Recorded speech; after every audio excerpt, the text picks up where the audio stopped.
예상을 훌쩍 뛰어넘었습니다. 하루 13,000명이라는 지금의 추세는 내일도 이어질 것으로 보입니다. 조금 전 들어온 소식도 있습니다. 저녁 6시 현재 이미 확진자가 10,000명을 넘어섰습니다. 머지않아서 2, 3만 명, 심지어 2월 말엔 하루에 12만 명에 이를 수도 있다는 전망까지 나왔습니다. 언제, 어디서 감염된다 해도 이상하지 않은 시기를 우리는 지나고 있습니다. 첫 소식 유한울 기자입니다. 국내에서 처음으로 오미크론 변이가 나온 건 지난해 12월 1일입니다. 어제 오미크론 변이가 5명이 처음으로 확인이 되었습니다. 곧이어 인천의 한 교회와 전북 익산 유치원, 광주의 공공기관 등 지역사회 곳곳에서 집단 감염이 일어납니다. 그렇게 올해 1월 1일 오미크론 확진자는 한 달 만에 1,000명대로 뛰었습니다. 그리고 오미크론은 다시 또 한 달이 지나기도 전 우세종이 됐습니다. 경기와 호남 지역을 중심으로 오미크론 감염자가 급증하면서 국내 검출률은 약 50% 수준에 이르고 있습니다. 여기에만 물려 코로나 확진자 수도 무섭게 늘고 있습니다. 사회적 거리두기로 틀어지고 있는데도 지난 19일 20일 만에 하루 5,000명을 넘어서더니 일주일 만인 오늘은 2배가 넘는 13,000여 명을 기록했습니다. 대구와 강원, 제주를 뺀 나머지 14개 시도에서 오늘 모두 역대 최다치가 나왔습니다.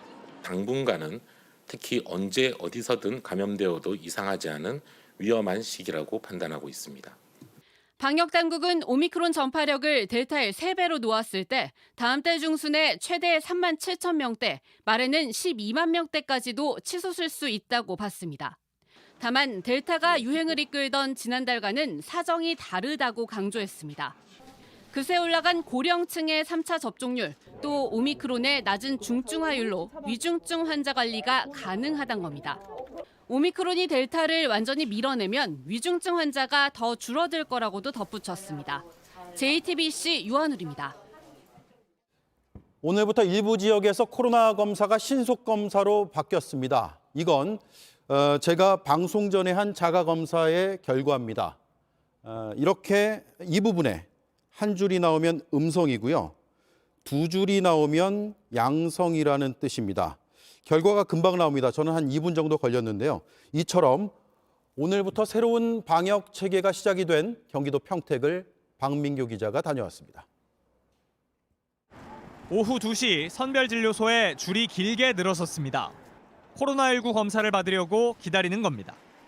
여기 줄을 선 사람들은 PCR이 아니라 신속 검사를 받습니다. 자가 검사 키트로 하는 건데요. PCR 검사 줄은 이쪽입니다. 60세 이상이나 밀접 접촉자만 받을 수 있다 보니 줄이 길지는 않습니다. 고위험군이 아니라면 바로 PCR 검사를 받을 수 없습니다. 대신 자가 검사 키트를 받고 직원이 보는 앞에서 직접 검사합니다. 면봉군을 깊숙이 넣어서 이렇게 지금 5바퀴 정도 돌린 다음에 양쪽 코를 다 해요. 결과는 20분 정도면 나옵니다. 일단 빨라서 좋지만 걱정도 됩니다. 집에서 막 쪼마쪼마하면서 몇 시간 동안 기다리는 것보다는 잠깐 한 3, 40분 기다리는 게 훨씬 더 좋은 것 같아요. 진짜로 정확한 건지 아닌 건지에 대해서 불안감 같은 게 있을 수 있을 것 같아요, 시민분들이. 여기서 양성이 나오면 즉시 PCR 검사를 받게 됩니다. 이런 신속 검사는 4개 지역에서 오늘부터 시범 시행에 들어갔고 토요일부터는 전국으로 확대합니다. 시범 지역에서는 동네 병원들도 검사를 시작했습니다. 평택의 이 호흡기 클리닉을 포함해 전국 43곳이 참여합니다. 저희 아이가 확진자랑 동선이 겹쳐서 받게 되었어요. 한 20분 걸린 것 같아요. 오늘 검사받은 건 10명 남짓, 모두 음성이 나와 집으로 돌아갔습니다. 검사 장소를 다른 층으로 분리해놨지만 감염 위험은 있습니다. 동선 분리가 제일 중요한데 대기실에서 같이 계신다는 자체가 일단 방역 체계상 상당히 좀 우려되는 부분이 있습니다. 검사를 받으려면 진찰료 5,000원을 내야 합니다. 유리벽 너머로 의사가 검체를 채취합니다. 자가 검사와 원리는 같지만 코 속으로 더 깊이 찔러 넣습니다.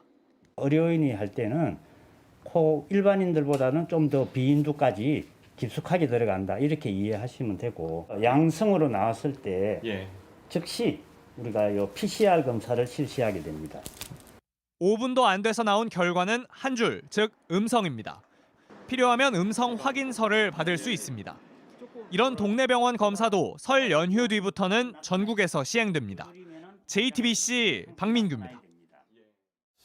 네, 신속 검사를 하는 곳도 있고 아직 아닌 곳도 있습니다. 헷갈리고 혼란스럽습니다. 윤영탁 기자가 정리를 해드리기 위해 나와 있습니다. 앞서 본 네 곳 말고 토요일부터는 이 신속 검사를 도입하기로 하는 거죠. 전국 모든 곳에서요. 맞습니다. 각 보건소 선별검사소에 가면 앵커께서도 보여주셨지만 이런 자가진단 키트를 무료로 줍니다. 이걸로 예. 바로 현장에서 검사를 하면 되는데요. 시중에서 구할 수 있는 제품과 같은 걸 줍니다. PCR 검사도 2월 3일까지는 누구나 할 수 있습니다. 네, 그러니까 설 연휴 기간과 그 다음 날까지는 PCR 검사와 신속 검사를 병행하는 건데 맞습니다.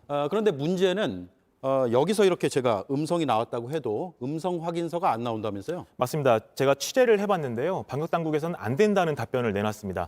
좀 더 자세하게 정확하게 말씀을 드리면 지도에서 광주와 평택, 아까 리포트에 나왔던 그 네 곳에서는 가능한데 서울 등 다른 지역은 음성 확인서가 발급이 안 됩니다. 예. 그 밖의 지역은 PCR 검사, 지금처럼 PCR 검사만 음성 확인서를 받을 수 있는 겁니다. 예. 다만 2월 3일부터는 전국 전체로 확대가 되기 때문에 그때는 아까 리포트에서 나왔던 것처럼 자가진단 키트로 검사를 해도 음성 확인서를 받을 수 있습니다. 네. 다만 선별검사소에 가서 해야 됩니다. 그렇군요. 그러니까 지역과 날짜를 잘 따져봐야 될 것 같습니다. 네. 그리고 이 자가진단 키트의 결과가 완전히 정확한 건 아니다라는 거죠. 맞습니다. 방역 당국도 정확도가 50% 그러니까 절반만 맞을 거다 이렇게 예측을 하고 있는데요. 이것도 의료진이 했을 때 이 정도 수치가 나온다는 겁니다. 예. 진단검사학회가 밝힌 내용을 보면 일반인이 검사를 하면 정확도가 민감도라고 표현됐죠. 정확도가 20% 미만이다 이렇게 밝혔습니다. PCR 검사는 유전자를 증폭시켜서 바이러스를 찾는데 자가키트는 그렇지 않기 때문에 바이러스량이 적은 확진자는 음성이 나올 수 있다는 겁니다. 네, 정확도가 떨어지는 것에 의존해야 되는 그런 상황인데 그렇게 되면 혼란이 더 커지는 거 아닙니까? 맞습니다. 그런데 마땅한 대안이 없다는 게 정부의 설명입니다. PCR 검사는 85만 명까지만 할 수 있어서 100만 명 또 200만 명이 검사를 받아야 하면 감당이 안 됩니다. 때문에 고령층이나 고위험군부터 검사를 받게 하겠다는 겁니다. 현재 1일 검사량이 평일 50만 건 정도 돼서 30만 건 정도는 여유가 있는데요. 이렇게 한계를 넘을 때까지는 지금 체제를 유지해야 된다 이런 주장도 나오고 있습니다. 네, 자 검사 말고 치료는 어떻습니까? 확진자들이 치료받으려면 이제 동네 병원 가는데 준비가 잘 돼 있습니까? 이게 지금 아직까지는 여력이 있지만 동네 병원의 참여도 반드시 필요한 상황입니다. 그런데 당장 다음 주까지는 준비가 되지 않을 가능성이 높은 상태입니다. 의료진의 24시간 상주 문제와 또 확진자와 마주치지 않게 병원 내에서 동선을 가르는 문제 등이 제대로 해결되지 않았습니다. 오히려 정부는 동네 병원이 참여하는 게 병원 방역에는 약점이라면서 현 시스템을 최대한 활용하겠다고 했는데요. 재택치료자 5만 8천 명을 한계로 보고 있는데 이미 60% 넘게 차 있는 상황입니다. 때문에 확진자 10,000명씩 일주일만 나와도 당장 내일은 더 많이 나올 것 같은데요. 대응이 힘들어질 수 있는 겁니다. 그렇군요. 윤영탁 기자였습니다. 잘 들었습니다.